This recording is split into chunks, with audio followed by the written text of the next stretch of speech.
안녕하세요. HIV 제약이 최근에 도네 폐지를 함유하는 주사제를 만들 수 있는 특허 기술을 확보하여 관심이 많은데요. 이번 시간에는 치매 치료제의 경쟁자들에 대해서 알아보도록 하겠습니다. 자, 먼저 치매 치료제는 전 세계적으로 약 10조 원의 시장 규모를 가지고 있는데요. 그 중에서 도네 폐질이 가장 많이 처방되는 성분의 약입니다. 자, 국내에서는 치매 치료제로 사용되는 여러 가지 성분들이 있는데 그 4가지 중에서 도네 폐질이 무려 80%를 차지하고 있기 때문에 거의 독점이죠. 시장성이 가장 높은 게 도네 폐질이라는 것을 알 수가 있습니다. 자, 아직까지는 도네 폐질을 뛰어넘을 수 있는 약들이 없기 때문에 도네 폐질의 제형을 변경해서 복용 편의성을 높이는 약들이 많이 개발되고 있습니다. 그래서 제목을 보면은 국산 치매 치료제 신규 제형 경쟁 확대 이러한 얘기가 나오고 있습니다. 자, 그래서 패치제부터 주사제, 처방제까지 편의성, 지속시간이 키워드라고 하는데요. 치매 환자들은 약을 먹는 것을 자주 까먹기 때문에 편의성을 높여주고 지속시간이 길어서 까먹어도 오랫동안 유지할 수 있는 그런 약들이 각광을 받을 수 있습니다. 이번 시간에는 경구제, 패치제, 주사제의 지속시간에 대해서 한번 비교를 해보도록 하겠습니다. 자, 먼저 세 줄 요약을 보면은 대부분이 다 도네 폐질의 신규 제형을 개발하고 있기 때문에 도네 폐질을 붙였습니다. 도네 폐질은 원래 오리지널 약은 경구제입니다. 입으로 먹는 거라서 보면요 1일 1회 하루에 한 번 먹어야 됩니다. 그렇기 때문에 치매 환자 입장에서는 매일매일 먹는 것은 까먹기 쉽습니다. 약 먹을 시간인데 자꾸 까먹죠. 그래서 이것들을 개발하는 것이 바로 패치제, 주사제가 있겠는데요. 자, 패치제 같은 경우에는 주 1에서 2회입니다. 그리고 도네 폐질 주사제는 월 1회다. 자, 그러니까 한눈에 봐도 누가 더 지속시간이 긴가? 패치제랑 주사제를 비교했을 때 주사제가 월등히 높은 걸 알 수 있겠습니다. 주 1회랑 월 1회를 비교해봐도 대략 4배 지속시간이 긴 것을 알 수가 있겠습니다. 자, 그렇다면 모두가 다 주사제를 개발하지 패치제를 왜 개발하느냐 이렇게 생각할 수도 있는데요. 자, 영상으로 이제 차근차근 공부해 가도록 하겠습니다. 자, 그래서 국내 제약사들이 치매 치료제 시장에서 경쟁력을 확보하기 위해 신규 제형 개발에 집중하고 있다. 주사제, 서방정.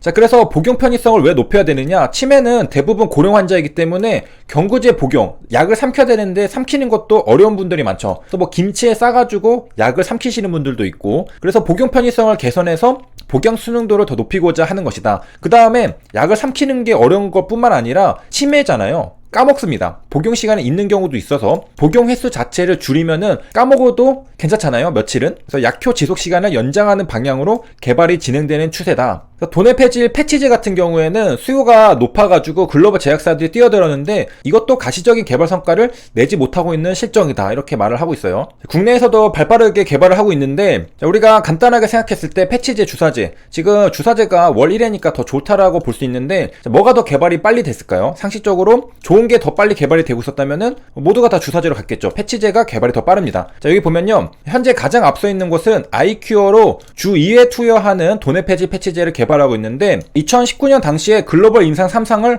완료할 계획이었는데요. 좀 미뤄졌는지 2021년까지 왔습니다. 2021년 2월 19일에 도네 폐질 치료제 아이큐어 임상 3상 종료. 그러니까 2년이 지나서 종료가 되었습니다. 그래서 지금 가장 빠른 게 아이큐어이기 때문에 아이큐어가 만약에 허가를 받게 되면은 세계 최초 도네 폐질 패치제가 국내에서 탄생할 수 있다. 아까 봤듯이 대부분 글로벌 제약사들이 뛰어들었지만은 가시적인 개발 성과를 내지 못했잖아요. 자, 그런데 아이큐어가 임상 3상이 종료됐고 만약에 허가를 받으면은 국내 최초가 아니라 세계 최초 도네 폐질 패치제가 탄생할 수 있습니다. 자, 이에 대해서 아이큐어는 도네 폐질 패치의 다국적 3상 임상시험을 완료하고 공동개발자인 셀트리온과 품목허가 획득을 진행할 계획임을 공시했다, 이렇게 나왔습니다. 자, 그러니까 패치제는 굉장히 빠르게 진행이 되고 있다. 그래서 지금 벌써 임상 3상이 종료되고 시판을 준비하고 있는 국내 기업이 있습니다. 그러니까 굉장히 빠르다고 볼 수 있겠고 주 2회 투여하는 것이고, 자, 그 다음에 보령 제약도 라파스랑 주 2회 투여하는 도네 폐질 패치를 공동으로 개발하고 있습니다. 그래서 임상 1상에 진입할 예정이라고 하고요. 자, 여기까지가 주 2회 패치, 그 다음에 주 1회 투여하는 패치제도 잇따르고 있습니다. 지금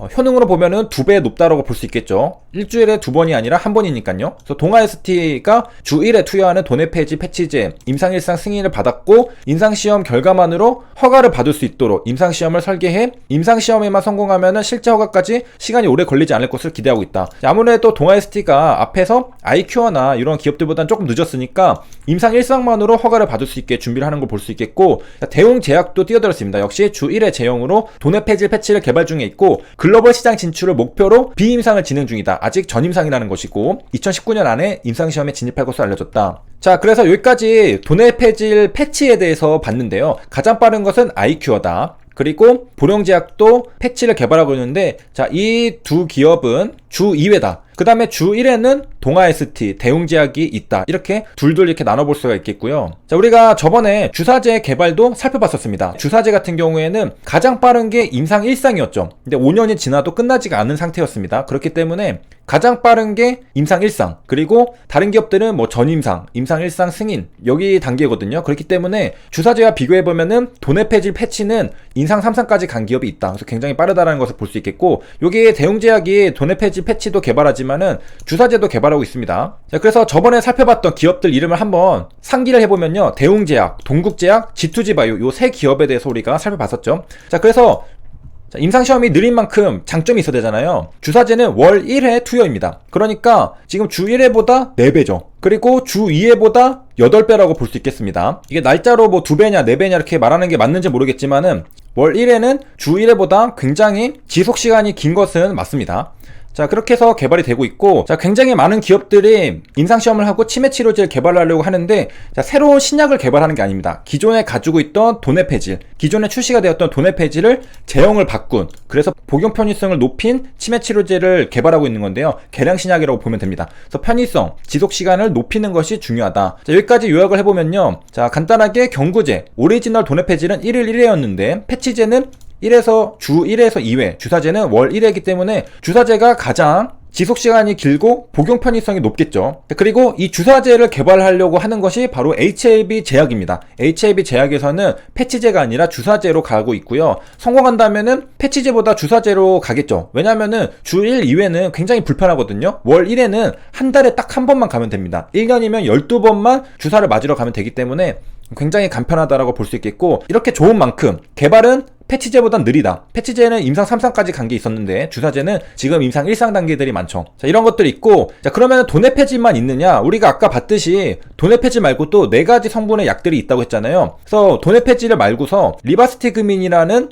약으로도 개발을 하고 있습니다. 그래서 이거는 환인제약이 현재 임상 3상을 진행 중이니까 이것도 꽤 빠르다고 볼 수 있겠습니다. 자, 그런데 이제 환자랑 의사의 입장에서는 도내폐질 말고 리바스티그민을 사용하는 걸 좋아할까? 그렇게 생각을 한번 해볼 수는 있고, HLB 제약의 기사를 한번 다시 보면요, 도내폐질 서방출서 미립구 제조 방법 특허였습니다. 이게 바로 장기지속형 주사제를 생산할 수 있는 기술인데요. 자, 저런 특허를 사용하면 어떠한 장점이 있느냐? 바로 고함량의 도내폐질을 함유하면서 품질 제열성이 높은 서방출성 미립구를 제조할 수 있습니다. 이 미립구라는 게 뭔지 모르기 때문에 잘 이해는 안 되겠지만요. 자, 미립구는 이런 걸 말합니다. 마이크로스피어라고 하는데 주사를 놓는데 여기에 조그맣게 약이 있죠. 드러그라고 적혀 있죠. 요런 것들이 조금씩 나오면서 몸에 퍼지는 겁니다. 요런 것들을 이제 미립구라는 건데, 요거 제조 방법에 대한 특허를 획득했다는 것이 HLB 제약의 공시입니다. 자, 그래서 HLB 공시의 미립구의 제조 방법인데, 이 미립구는 도내폐질을 함유하고 있겠죠. 그래가지고 천천히 방출하는 그러한 미립구를 만드는